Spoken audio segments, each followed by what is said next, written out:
Desde Panamá hasta México. Sígale el pulso a la información mesoamericana desde la visión de los movimientos sociales. Informativo Voces Nuestras, una producción de la Asociación Voces Nuestras. Le damos la bienvenida a la emisión 913 de este espacio informativo que elaboramos de manera colaborativa con una amplia y comprometida red de corresponsales en la región. Yo soy Joaquín Tapia Arenas y desde el Centro de Comunicación Voces Nuestras ya tenemos preparada la información donde nos encontramos semanalmente con las luchas y las agendas de los pueblos que trabajamos por un mundo donde quepan muchos mundos. De inmediato le comparto los titulares para esta semana.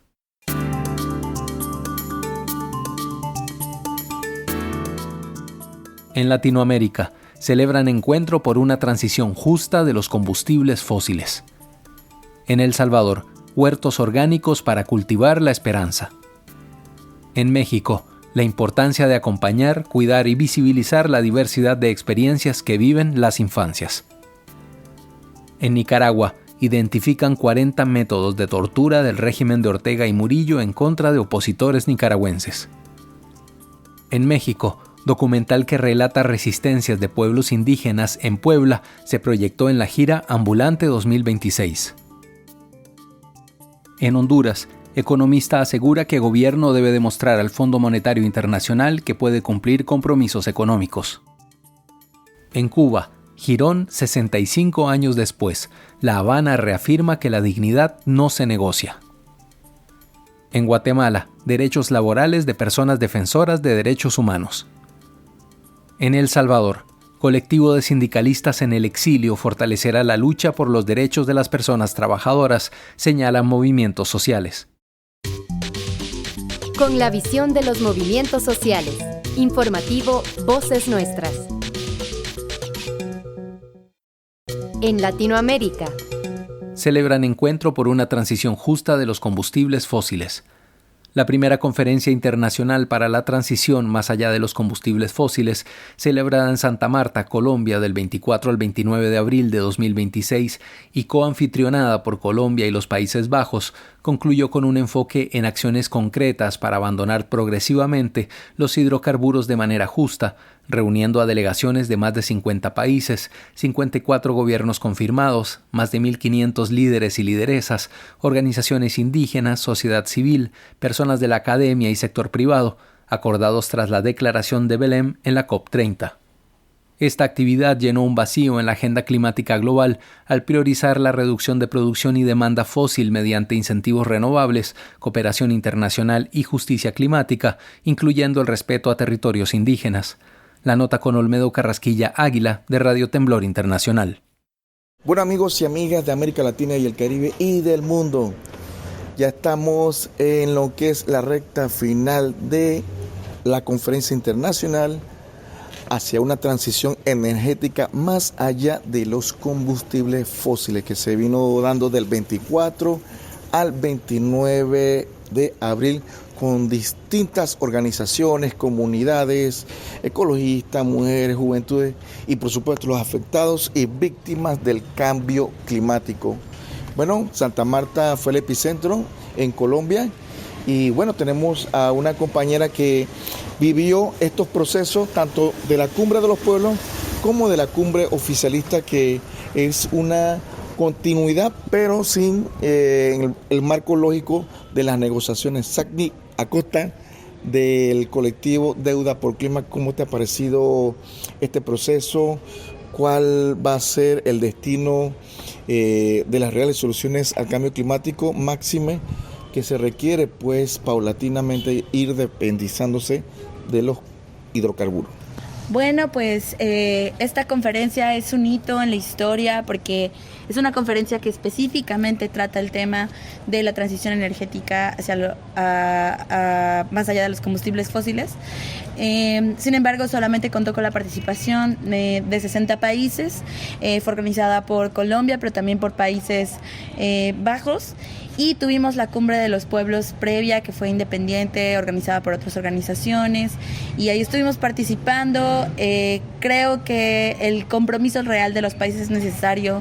Una hoja de ruta es la que estamos esperando, con fechas claras al final de la extracción y con planes de cómo va a ser de manera escalada pues esta transición para los distintos países, siguiendo las necesidades de los pueblos, de los territorios, de las comunidades. Estamos expectantes a eso, pero tengo mucha esperanza en la organización de las comunidades y de los colectivos. Sin esta organización de nosotros no va a ser nada posible, por más que los países estén empujando una agenda realmente. Bueno, también hay que destacar que dentro de la cumbre de los pueblos se expresó el posicionamiento de que la transición energética, para ser justa, se requiere también las reparaciones climáticas, el resarcimiento por todos los daños, y máxime que fue una declaración que emitió la Corte Internacional de Justicia, así como la CIDH, la Comisión Interamericana de Derechos Humanos, entre otras auditorías que se han dado resultados que realmente hay que buscar puntos de encuentro hacia una justicia climática. También otro de los aspectos importantes es que la transición energética se tiene que respetar la soberanía y la autonomía de los pueblos, soberanía que se requiere también la integridad de los pueblos con su vivir, sus diálogos de saberes, su vida ancestral. Y bueno, nosotros nos despedimos en este reportaje especial. Pueden encontrar mayor información en la página de la organización salvalaselva.org y también en la página de radiotemblor.org. Se despide su amigo y servidor Olmedo Carrasquilla de Radio Temblor Internacional del colectivo Voces Ecológicas COVEC. Aquí se escuchan las voces de las mujeres y hombres que construyen Mesoamérica día a día. Informativo Voces Nuestras. La justicia no es un lujo, es tu derecho. No debe depender del poder, el dinero o tu apellido. La justicia independiente te da la seguridad de vivir en una sociedad donde las reglas son las mismas para todas las personas, donde nadie está por encima de la ley y donde podemos aspirar a un futuro con bienestar y prosperidad real. Pero el tejido de la justicia debe fortalecerse, y en eso todos y todas jugamos un papel. Somos parte del tejido de la justicia. Tu hilo cuenta. Conoce más en hilosdelajusticia.com. Este es un mensaje de la campaña Hilos de la Justicia y esta emisora. En El Salvador. Huertos orgánicos para cultivar la esperanza. Seguridad alimentaria, bienestar, economía familiar y esperanza son parte del abono de los huertos orgánicos que nos presenta esta semana el corresponsal Alfredo Carías desde El Salvador. En medio de una enfermedad que cambia la vida por completo, hay quienes están encontrando una forma distinta de sanar, desde la tierra. La insuficiencia renal crónica obliga a miles de personas a modificar su alimentación, reducir el sodio, controlar el potasio y evitar alimentos procesados. Se vuelve parte del día a día. CRIPDES estamos acompañando a las familias de las comunidades de Tecoluca y Suchitoto en el acompañamiento de procesos de agroecología para el cultivo de sus alimentos. Esto a consecuencia de que la canasta básica y el poder accesar a alimentos de primera necesidad libres del químico pues son un costo grandes acá en El Salvador. Pero no siempre es fácil. Los productos frescos y saludables suelen ser más caros o difíciles de conseguir. Ante esta realidad, los huertos orgánicos están surgiendo como una alternativa accesible y efectiva. Yo soy Ana Serna y vivo en la comunidad La Sabana en el Bajo Lempa. Me beneficia porque si mis vecinos, ellos viendo que están mis productos que no tienen químicos y están sanos y ellos me llegan a buscar, yo les vendería y entonces son una entrada extra que me ayudaría a poder bajar un poco los gastos de mi casa. Sembrar en casa permite tener alimentos libres de químicos, más frescos y adaptados a las necesidades de quienes viven con esta condición. Además, no se trata solo de nutrición. Cuidar el huerto también aporta bienestar emocional, reduce el estrés y fortalece la conexión con la naturaleza. Esto lo estamos trabajando en colaboración la directiva con apoyo de otras mujeres y jóvenes. Especialistas señalan que Con la orientación adecuada, incluso pequeños espacios pueden convertirse en fuentes de alimentos saludables, desde patios hasta macetas recicladas. Bueno, mi nombre es Eduardo Barahona, soy parte del colectivo Micelio Suburbano y es donde vamos a aprender un poco sobre cómo hacer los huertos para las personas con insuficiencia renal crónica y también qué tan saludable es lo que ellos están preparando, dejando a un lado el uso de estos pesticidas o agrotóxicos que también terminan afectando y que está básicamente comprobado científicamente. En comunidades vulnerables, esta práctica también contribuye a la seguridad alimentaria, permitiendo a las familias producir parte de lo que consumen. Mi nombre es Gladys, vivo aquí en Suchitoto. En este terrenito pues soñamos todo el grupo, ¿verdad? Y que vamos a hacer una hortaliza y sembrar diferentes plantas como tomate, cebollín, eras de rábano, pepino, ejotes, que es muy importante para tener para nuestra alimentación. Así, entre semillas, tierra y paciencia, muchas personas están cultivando algo más que alimentos. Están cultivando esperanza. Informó para Voces Nuestras desde el campo en El Salvador, Alfredo Carías. Con la visión de los movimientos sociales. Informativo Voces Nuestras. ¿Alguna vez has sentido que la justicia no es igual para todas las personas? Que depende de tener palancas, dinero o amistades poderosas e influyentes. No solo te pasa a ti, muchas personas lo sienten igual y con razón. Las noticias nos muestran historias en las cuales el sistema no siempre cumple. Pero, ¿y si te dijéramos que la justicia puede ser diferente? Que la justicia puede ser honesta y abierta, sin privilegios ni influencias de poder. Eso es lo que podemos tejer juntas y juntos. Con esta visión nació Hilos de la Justicia, una campaña de organizaciones de la sociedad civil, juezas, jueces y jóvenes de Centroamérica que creemos en una justicia independiente como base de las sociedades que queremos. Juntos tejemos desde nuestras acciones del día a día los hilos que fortalecen la justicia independiente. Porque la justicia no se limita a los juzgados. Tejamos una justicia que proteja y abrigue los derechos de todas las personas. ¿Te apuntas? Para más información visite el sitio hilosdelajusticia.com. Esta campaña es posible gracias al Centro por la Justicia y el Derecho Internacional CEGIL, Fundación para el Debido Proceso DPLF, Plataforma Internacional contra la Impunidad, Programa JOTAI Actuando Juntas Guatemala, Federación Centroamericana de la Judicatura FECAJUD, Comisión Internacional de Juristas y esta emisora. En México. En el marco del Día del Niño y la Niña, que en México se celebra cada 30 de abril, aprovechamos la fecha para reflexionar sobre las diversas realidades que enfrentan muchas niñas y niños en ese país, y a continuación vamos a conocer una mirada que destaca la importancia de acompañar, cuidar y visibilizar la diversidad de experiencias que viven las infancias. Pasamos al reporte de Leticia Hernández desde Radio Guaya, La Voz Campesina. Un saludo a América Latina y el Caribe. Queremos compartirles que el Día del Niño y de la Niña en México se celebra cada 30 de abril.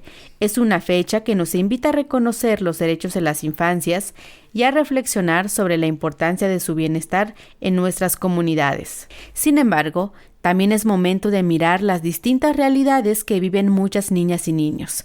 No todas las infancias pueden festejar este día de la misma manera. Algunas se encuentran lejos de sus territorios, como es el caso de niñas y niños migrantes dentro de México, cuyas familias han tenido que trasladarse a la ciudad en busca de mejores oportunidades. Desde el Centro Intercultural, el profesor David Martínez nos comparte cómo se vive este día reconociendo la diversidad de experiencias y la fuerza de las comunidades que acompañan y cuidan a las infancias. Mi nombre es David Martínez y actualmente estoy colaborando como docente en el Centro Educativo Intercultural Nenemi, de aquí en León, Guanajuato.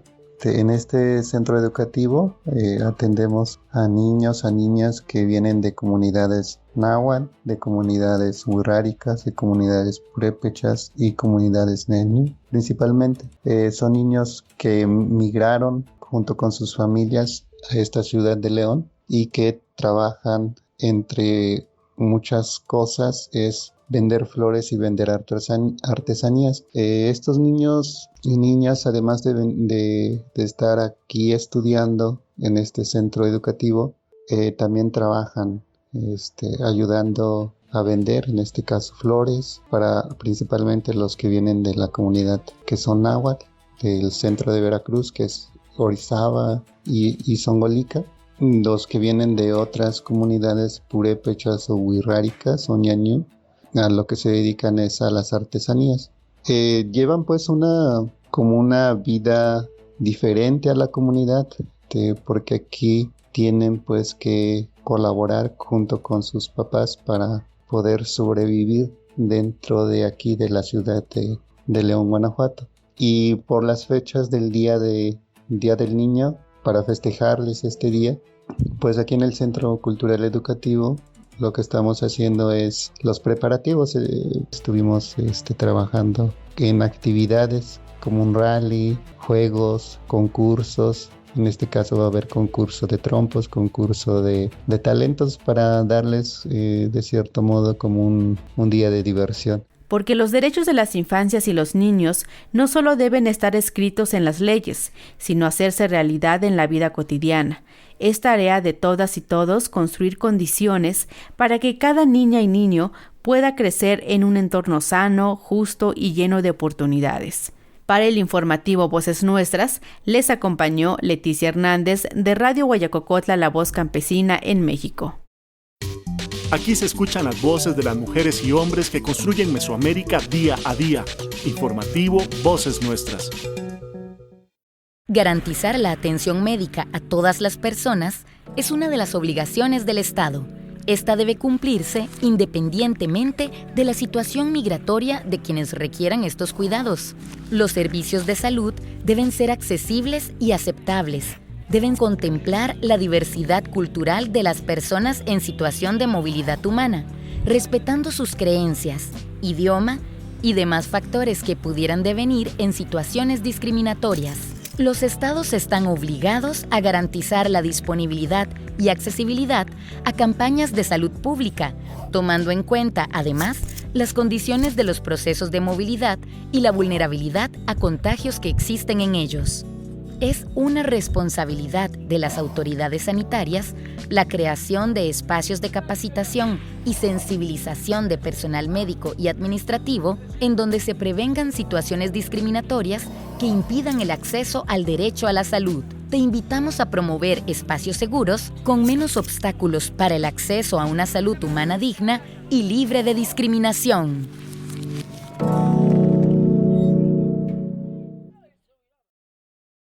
En Nicaragua. Más de 40 métodos de tortura identificó una investigación del colectivo de derechos humanos Nicaragua Nunca Más en su 10º informe sobre la tortura en Nicaragua, que aplica el régimen de Daniel Ortega y Rosario Murillo en contra de las personas opositoras desde 2020 a la fecha. El informe recoge las evidencias y los testimonios de 300 personas que fueron torturadas durante el proceso de detención dentro de Nicaragua, lo que obligó a muchos a exiliarse posterior a sus excarcelaciones. Las y los presos políticos narraron que los casos no son aislados, son prácticas sistemáticas que comete el régimen Ortega y Murillo en contra de la población que se opone a su dictadura. El abogado Salvador Marenco del colectivo de derechos humanos Nicaragua Nunca Más explicó el contenido del 10º informe donde documentan los casos de torturas. En este 10º informe, el colectivo de derechos humanos Nicaragua Nunca Más lo basa en experiencia de atención clínica que hemos tenido, atención psicológica a 304 personas, de las cuales 98 son personas sobrevivientes de tortura de forma directa, pero además hemos atendido a casi 100 familiares de personas sobrevivientes de tortura, quienes han sido atendidos durante la detención o posterior a la detención, porque las familias también siguen las consecuencias de quienes sufren la tortura. Y es a raíz de esto que nosotros hemos identificado al menos más de 40 formas o métodos de tortura, entre los cuales está la violación sexual, el abuso sexual, las amenazas, desprendimiento de uñas, desprendimiento de piezas dentales, asfixia seca, asfixia húmeda, tortura por suspensión, entre otros. Siendo una pieza fundamental o importante dentro de estos perpetradores, agentes policiales, militares y miembros además del Ministerio del Interior, quienes han estado encargados de orquestar las detenciones, desapariciones y tortura a las personas presas políticas en el país. Esto efectivamente no solo ha sido un patrón sistemático, sino que ha sido organizado y orquestado por agentes de la dictadura, teniendo como cabecilla principal a Daniel Ortega y Rosario Murillo. En el informe se identificó a 170 agentes torturadores, los cuales sirven en las instituciones represivas al régimen, violentando las normas internacionales de derechos humanos sobre procesos de detención de personas opositoras. El colectivo de derechos humanos Nicaragua Nunca Más ha acompañado durante 5 años a sobrevivientes de estas torturas. Las víctimas narraron las detenciones arbitrarias y los traslados a centros clandestinos de tortura, así como desaparición forzada, porque se los llevaron de sus casas y no les dieron información a los familiares por semanas o meses. La tortura también ha afectado a las familias con la separación de sus seres queridos y el miedo constante debido a la vigilancia y asedio de parte de agentes del régimen. Nos unen nuestros territorios, nuestras historias, nuestras culturas. Informativo Mesoamericano, Voces Nuestras. ¿En qué me beneficia que la justicia sea independiente? Supongamos que te despiden sin razón, o que te discriminan, o que estás sufriendo violencia, o que te acusan de haber cometido un delito. En cualquier proceso judicial queremos que quien nos juzgue no sufra presiones de ningún tipo y que se respeten nuestros derechos. La independencia judicial nos importa, porque es la que garantiza que la justicia sea igual para todas las personas, sin mirar nuestro apellido, dinero o el puesto que tengamos. Somos parte del tejido de la justicia. Tu hilo cuenta. Conoce más en hilosdelajusticia.com. Este es un mensaje de la campaña Hilos de la Justicia y esta emisora. En México. La gira de documentales Ambulante está hasta el 21 de mayo de 2026, atravesando México con una programación que entiende al cine documental como espacio de conversación, de fricción y de imaginación colectiva. Esta edición propone un verbo como eje, confabular, tramar en común, construir confianza, permitir que las imágenes respiren y que el lenguaje se abra, no como consigna curatorial, sino como práctica, mirar, pensar y discutir juntos y juntas. Maribel Vázquez desde Radio Sinaca nos comenta sobre la proyección del documental Los que dicen no, en el marco de la gira de documentales Ambulante 2026. Un saludo amigos y amigas del informativo mesoamericano Voces Nuestras. Desde la Sierra Nororiental de Puebla, en México, les enviamos la siguiente información, y es que los días 23 y 25 de abril fue proyectado el documental Los que dicen no, del director Ángel Flores, esto en Morelos, México, y gracias al apoyo de Ambulante 2026, que se dedica a apoyar al cine documental. La historia es narrada por pueblos y comunidades indígenas en defensa del territorio y de varios procesos de lucha en esta sierra. En estas proyecciones tenemos los comentarios de las personas que pudieron visualizar esta película y conocer cuál ha sido el impacto o qué enseñanzas les ha dejado esta proyección. Hay muchas cosas que me interesaron del documental, pero si tuviera que elegir una, creo que sería la enseñanza de que cuando una comunidad encuentra a otras comunidades que tienen un sentir colectivo y una pelea, una demanda, una denuncia en colectivo, y todas estas comunidades se vuelven una sola, no hay poder, ni tiempo, ni institución que pueda vencerlas. Cuando trabajamos en colectivo y formamos manada, todo se vuelve más seguro, más ameno, más amable, más tierno, más manada. Hola, a mí me parece muy valiosa y muy necesaria la película Los que dicen no, porque nos lleva a una región particular en México, que es la Sierra Norte de Puebla, donde conocemos a estos habitantes, a estas personas que cuidan, que aman, que protegen su territorio, que protegen su río, que aman su tierra, que cuidan de sus montañas. Entonces es una película muy valiosa que creo que todo México debe de ver, porque es justo eso, ¿no? Nos regresa otra vez a pensar en el valor de la tierra y de cómo se ama y se cuida un territorio. Además es una película que tiene personajes muy entrañables, entonces pienso que es una peli que tiene que llegar a muchos lados. Para mí el documental Los que dicen no es el reflejo de lo que también he vivido en mi comunidad en Tepoztlán, Morelos, donde también nos hemos enfrentado a megaproyectos como un club de golf, como un tren escénico, un teleférico, una ampliación carretera.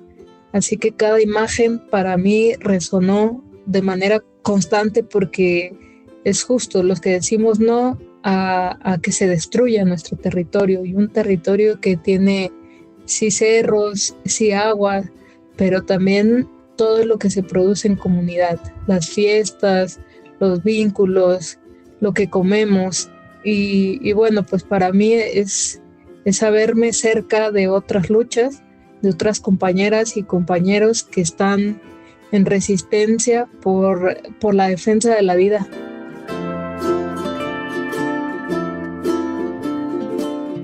Lo que me deja la película Los que dicen no es la sensación de un cine que acompaña la lucha social, un cine comprometido con las personas de las comunidades, a partir de un ejemplo de resistencia, dignidad y soberanía con su territorio, ante la injusticia, el despojo y la discriminación que hemos padecido injustamente desde hace más de 500 años.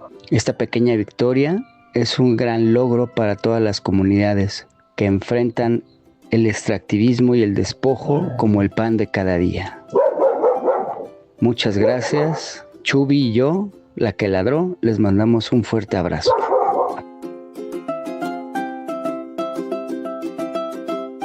Para quienes no han podido visualizar este documental Los que dicen no, esperamos que se abran más espacios para que pueda llegar a las diferentes regiones de nuestro país y también en otros lugares del mundo.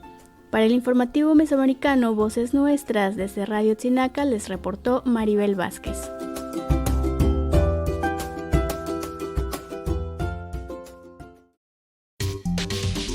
Con la visión de los movimientos sociales. Informativo Voces Nuestras. Según datos del 2022 de la Encuesta Nacional de Uso del Tiempo, realizada por el Instituto Nacional de Estadística y Censos, las mujeres en Costa Rica dedican el doble de horas que los hombres a los cuidados y al trabajo doméstico no remunerado. Esto limita su autonomía y oportunidades de estudio y trabajo.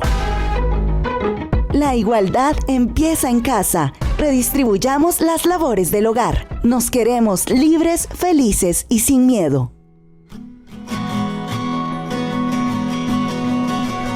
Un mensaje del Encuentro de Mujeres de la Economía Social Solidaria y el Programa de Economía Social Solidaria de la Escuela de Sociología de la Universidad de Costa Rica, con el apoyo de Voces Nuestras y esta emisora. En Honduras. Economista asegura que gobierno debe demostrar al Fondo Monetario Internacional que puede cumplir compromisos económicos. La misión del Fondo Monetario Internacional, FMI, llegó a Honduras el pasado lunes 27 de abril para realizar la cuarta y quinta revisión combinadas del acuerdo económico vigente desde septiembre de 2023.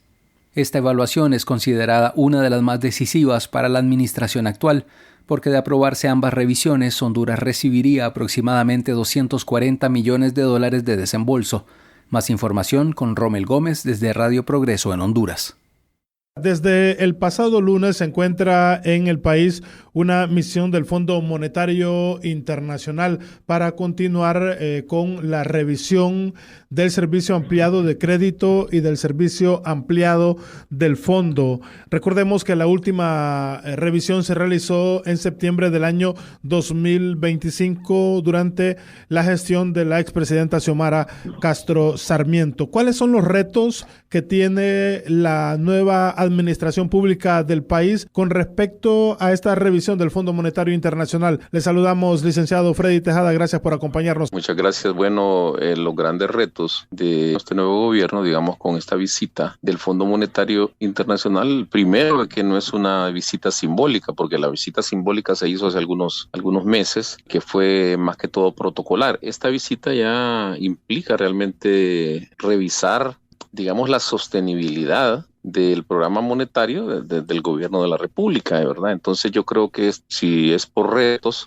yo creo que el gran reto es ver si Honduras puede cumplir los compromisos económicos, porque recuerde que esta revisión del Fondo Monetario prácticamente le abriría a este gobierno las llaves para un endeudamiento por el orden de $240 millones en apoyo presupuestario. Entonces es un poco una contradicción, porque el gobierno actual nuevo ha dicho que no se va a endeudar más. Sin embargo, si pasa esta calificación, esta revisión del Fondo Monetario, pues va a tener abierta la llave para endeudarse más en $240 millones, ¿verdad? ¿Cómo ve usted el hecho de que en la última revisión el Fondo Monetario Internacional recalcaba la necesidad, en este caso, de continuar implementando reformas estructurales para reducir las exenciones fiscales? Sin embargo, una de las decisiones de este gobierno al asumir las riendas del país fue nuevamente ampliar las RIT hasta el año 2030, asegurando exención de impuestos para los sectores que se acogen a esta ley fiscal. Bueno, ahí es una política totalmente contraria al gobierno anterior, que sin embargo el gobierno anterior no logró,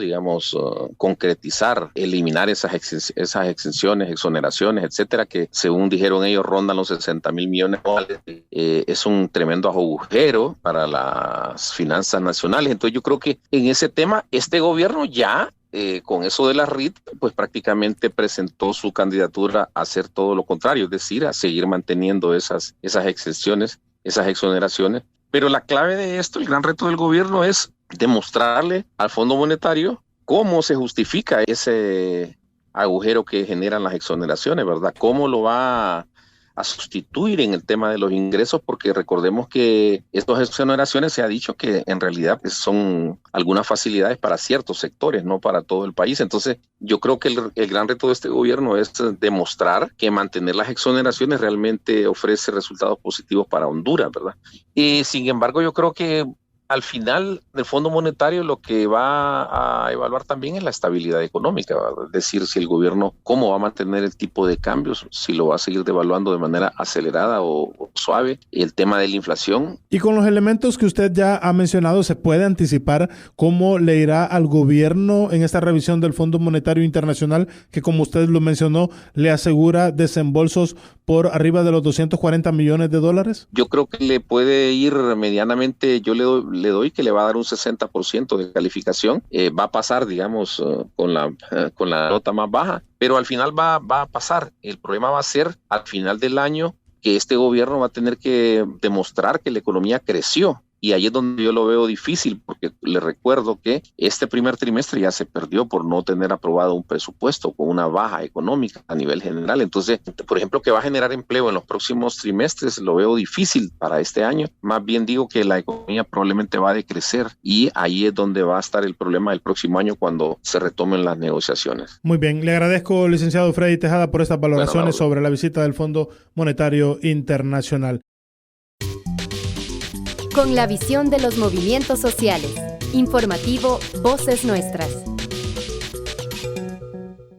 El derecho a la educación es tan importante que se le otorga un objetivo: garantizar el pleno desarrollo de la personalidad humana. El acceso a la educación es un medio indispensable para que las personas en situación de movilidad humana puedan realizar otros derechos humanos. Según los criterios de disponibilidad y accesibilidad, los estados son responsables por garantizar la existencia de programas educativos que sean accesibles para todas las personas.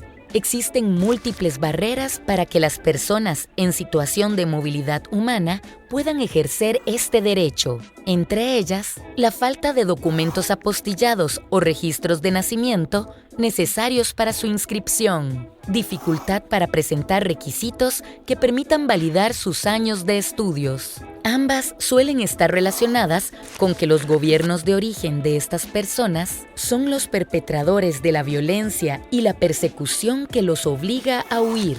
Garantizar la disponibilidad y acceso a una educación de calidad es obligación de los estados, así como crear espacios para la integración en un sistema educativo libre de violencias. Te invitamos a hacer la diferencia promoviendo y exigiendo políticas públicas que protejan el derecho a la educación de las personas en situación de movilidad humana.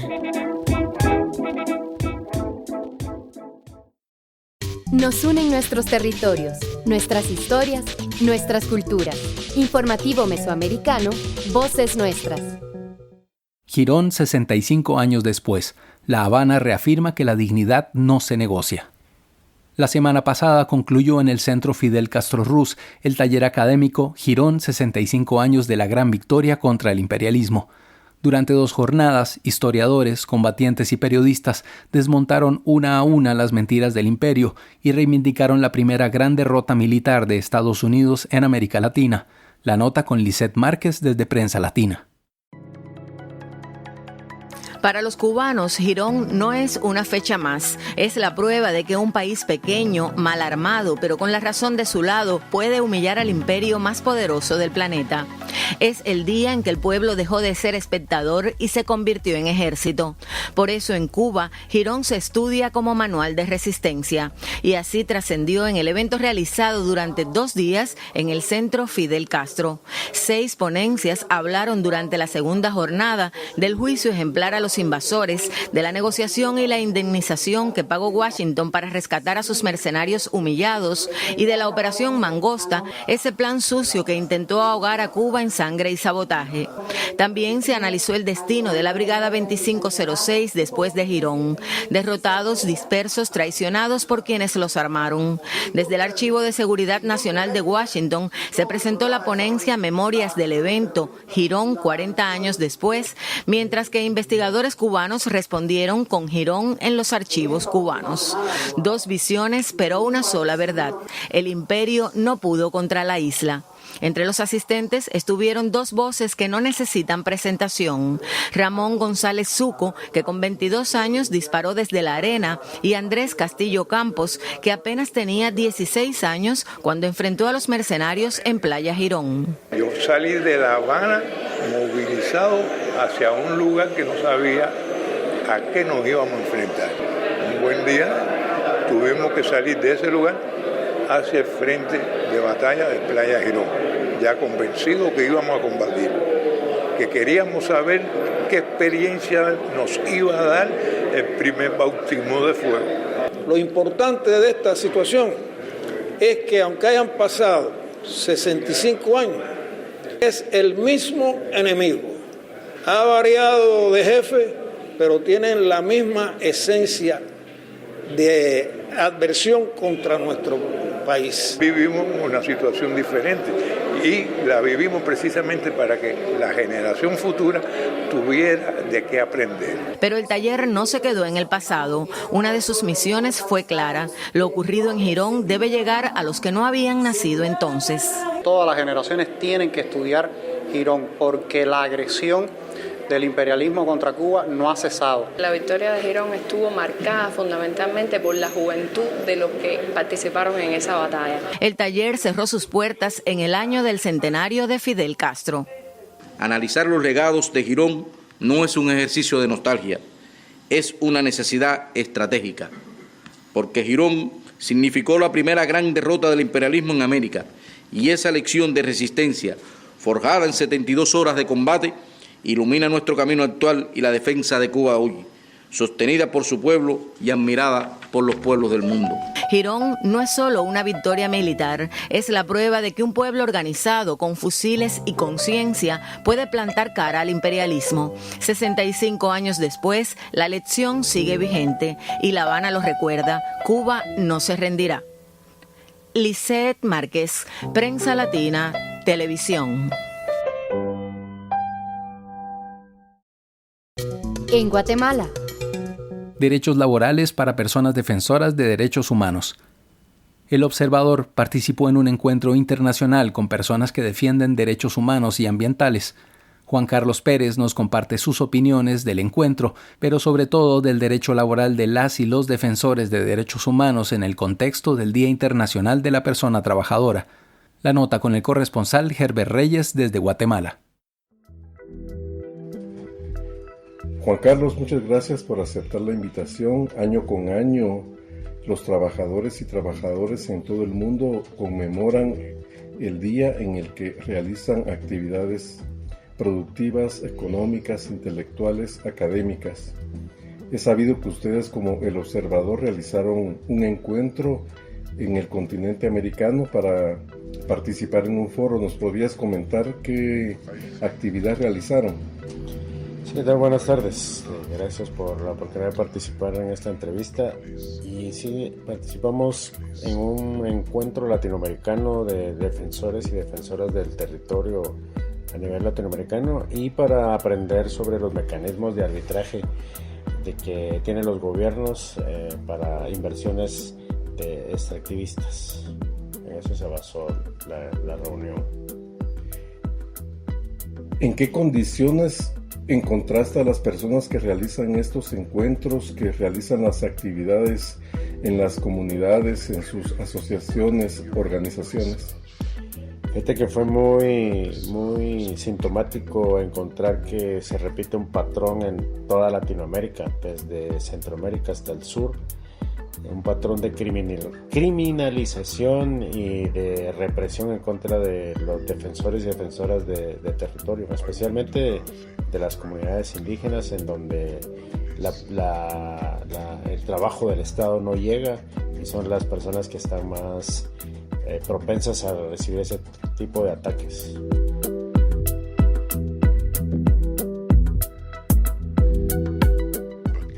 ¿Qué cantidad de hombres y de mujeres participaron en este encuentro?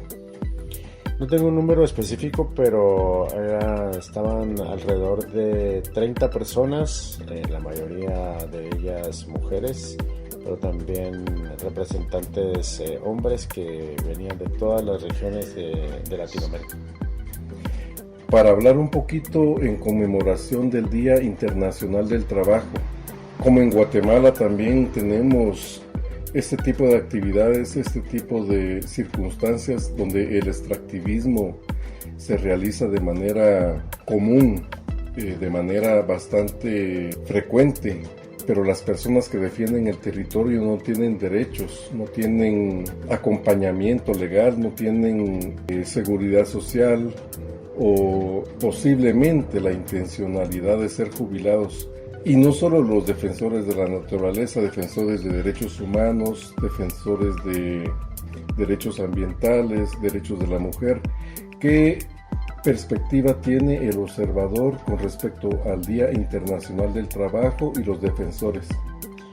Es un tema muy preocupante porque los defensores y defensoras de derechos humanos en Guatemala, aparte de vivir bajo constante criminalización por un sistema de justicia que está cooptado por mafias, el Estado tampoco ha sido capaz de garantizarle derechos laborales a estas personas que trabajan regularmente basados en apoyos económicos internacionales.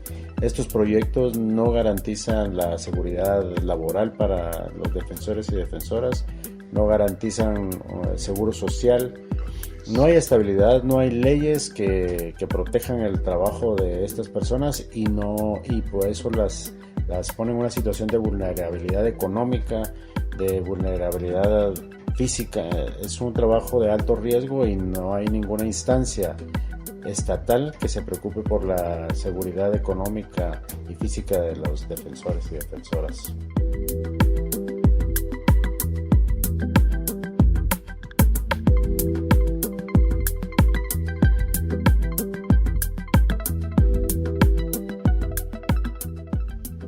Esta situación, como te repetí antes, se repite en Latinoamérica, lamentablemente. Es un tipo de trabajo que no se protege con leyes, no se protege tampoco las organizaciones de derechos humanos. Contradictoriamente, no protegen los derechos laborales de los defensores y defensoras.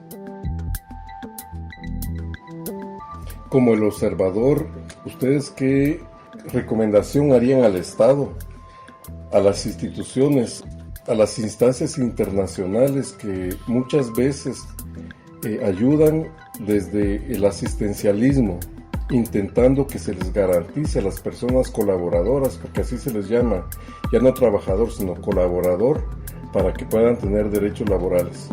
Sí, desde el nombrarlos de esa otra forma ya se están vulnerando los derechos como trabajadores. No somos colaboradores, no son colaboradores, son trabajadores y tienen derechos como trabajador. Creemos que el Estado debe implementar la política de protección a derechos a los defensores de derechos humanos. Hace ya bastante años que esto está en pláticas, organizan mesas de diálogo, etcétera, y hay ya una política de protección a periodistas, a defensores y defensoras de derechos humanos.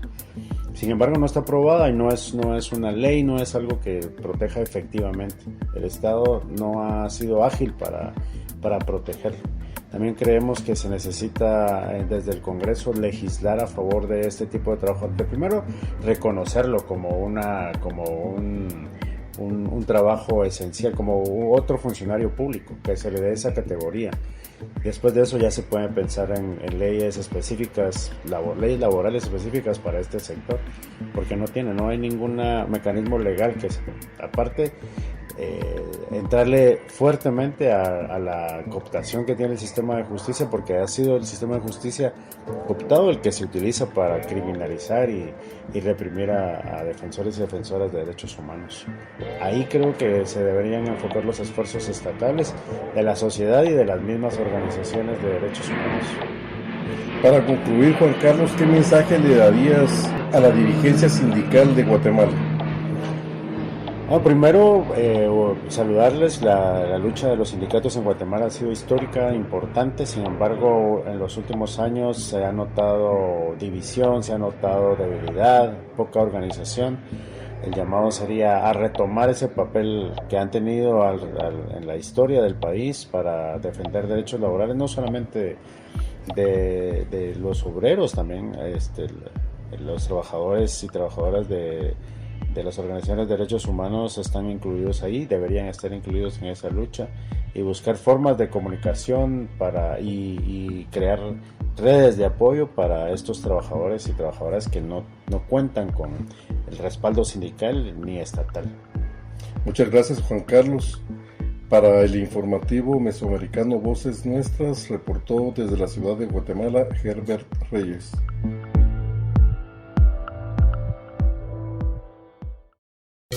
En El Salvador. Colectivo de sindicalistas en el exilio fortalecerá la lucha por los derechos de las personas trabajadoras, señalan movimientos sociales. Personas trabajadoras y sindicalistas que tuvieron que abandonar el país crearon el Colectivo de Sindicalistas en el Exilio, una plataforma de denuncia de violaciones a derechos humanos en El Salvador. Al colectivo lo conforman personas trabajadoras y sindicalistas que tuvieron que abandonar el país debido a la persecución, criminalización y cierre de espacios democráticos, señalaron en su comunicado. El Movimiento por la Defensa de los Derechos de la Clase Trabajadora señaló que este tipo de colectivos fortalecerá la lucha de los derechos de las y los trabajadores a nivel internacional. Sonia Viñerta, integrante del Movimiento para la Defensa de los Derechos de la Clase Trabajadora, agregó que las personas que están en situación de exilio han sentido la necesidad de preservar su vida y la de sus familias. Estas dos características unen y hacen fuerza para que este movimiento pueda, en dos sentidos, ayudarnos. Uno, fortalecer la denuncia internacional, ¿verdad? Y posiblemente también generar acciones que puedan desde fuera ayudarnos a fortalecer la lucha. Eso es importante, entonces nosotros abrazamos esos esfuerzos porque como este gobierno tiene una maquinaria de comunicación que engaña a los países, a las sociedades que todavía creen, ¿verdad?, en ese discurso de que este país ha mejorado, pero lo que ha mejorado, como ya lo hemos dicho, son ciertos grupos de poder, no la población salvadoreña en su conjunto, porque la mayoría de salvadoreños es población precarizada, clase trabajadora. Entonces nos parece muy bien y nos vamos a apoyar de este movimiento para la denuncia internacional también. Además, Viñerta señaló que se buscará una comunicación constante con el movimiento para poder pronunciarse por los derechos y buscar otros actores internacionales que puedan apoyar a las luchas sociales en el país. Como ustedes sabrán, a nivel internacional es otra situación la que realmente a través de los mecanismos, digamos, internacionales que regulan derechos, por ejemplo, El Salvador está condenado, ¿verdad?, en la OIT en materia de derechos laborales. El Salvador ha sido reprobado en materia de derechos de las mujeres en el Comité de la CEDAW y recientemente pues con el informe de JIPES que tiene que ver con el inicio de posibles, ¿verdad?, acciones jurídicas a otros niveles para que el Estado salvadoreño sea condenado, ¿verdad? Entonces creemos que es importante, compañeros y compañeras que están en otras latitudes con otras condiciones de avanzada en respeto a los derechos humanos, que sin duda será importante y la tecnología va a jugar un papel ahí bastante necesario, y que es el uso correcto de la tecnología. El colectivo de sindicalistas en el exilio señaló que busca romper el silencio internacional a la situación de las personas trabajadoras en El Salvador, denunciar la violación de los derechos laborales en el país y construir presión internacional real contra la represión. Esta es la información que nos llega desde Radio YSUCA en El Salvador. Aquí se escuchan las voces de las mujeres y hombres que construyen Mesoamérica día a día. Informativo Voces Nuestras. Así llegamos al cierre de esta emisión número 913 del informativo mesoamericano Voces Nuestras. Gracias por ser parte de esta red viva de voces que informa, cuestiona y no se rinde. Agradecemos su confianza y el de decenas de radios comunitarias en la región que nos retransmiten, a las organizaciones aliadas y a cada corresponsal que desde los territorios sostiene este pulso informativo con compromiso, mirada crítica y por un mundo más justo donde quepan muchos mundos. Les recordamos que pueden seguirnos en redes sociales como Voces Nuestras y visitar vocesnuestras.org, donde podrán encontrar más contenidos para seguir tejiendo comunicación feminista, popular y comunitaria, desde y para nuestros pueblos. Nos reencontramos la próxima semana con más historias, más análisis y más luchas compartidas, porque en Mesoamérica la esperanza no se calla y la organización sigue creciendo. Le acompañó Joaquín Tapiarenas. Hasta pronto. Informativo Mesoamericano Voces Nuestras, una producción de la Asociación Voces Nuestras con el apoyo de la red de corresponsales, representantes de medios y organizaciones de Centroamérica y México y el apoyo de Rosa Luxemburg Stiftung y Pan para el Mundo.